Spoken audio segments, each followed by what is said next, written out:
Bang! As it often does, an ego creates a universe of its own.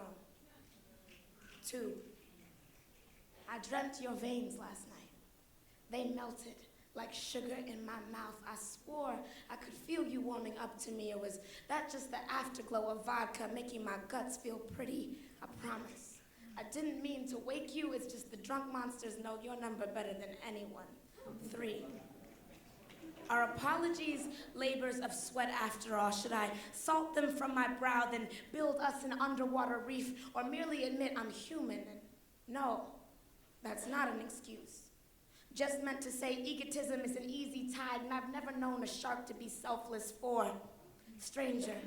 My love went forfeit a long time ago, so don't expect me to spread like some unsteady bridge when the blade of your tongue cuts the arch of my back and London falls all around us. I won't rebuild.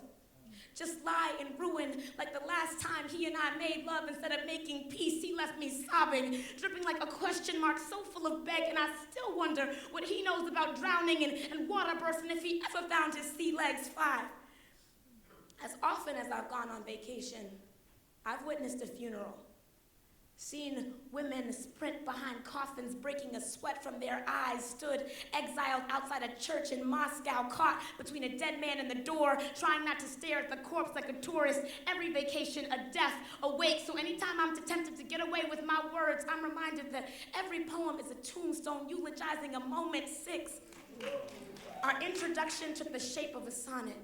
I only had 10 syllables to learn your name, didn't bother to tell you mine, just ended the couplet, signed your slave. First poem I wrote, paired fire and desire out of necessity, but between then and now, I have learned 173 ways to rhyme. I love you. 7, I tried to buy you a phonograph off eBay. That was the easiest way for me to say I'm sorry.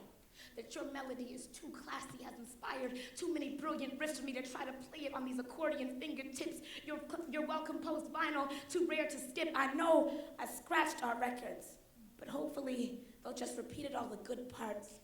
8, I pick up the numbered photographs. Dust huddles on the edge of my fingertips, a family of beloved smear. I blow them gone. Can't help but wonder, is this always how love ends in 2 dimensions? 9, an old woman, 37 minutes widowed, sits in a room both bright and dim at the same time, repeating in the odd quiet of being married, but not, I was young till I was old. How do we stumble upon death? It wasn't there before, and suddenly we find it close as a nightstand's edge in the dark. 10, the future is speculative, and I'm tired of trying to understand everything. I fold the photo album. Like a love letter, around 4 years of nostalgia, dim the reading lights and let the joy of never feeling the same way twice open me like a novel. 11th hour. One thing I will always know. The anatomy of an ache, absorbing my assailant's archaeology. Allies that angle acrostic, articulate armaments and abandon. Ankles atop adders, all apologies are anti-venom.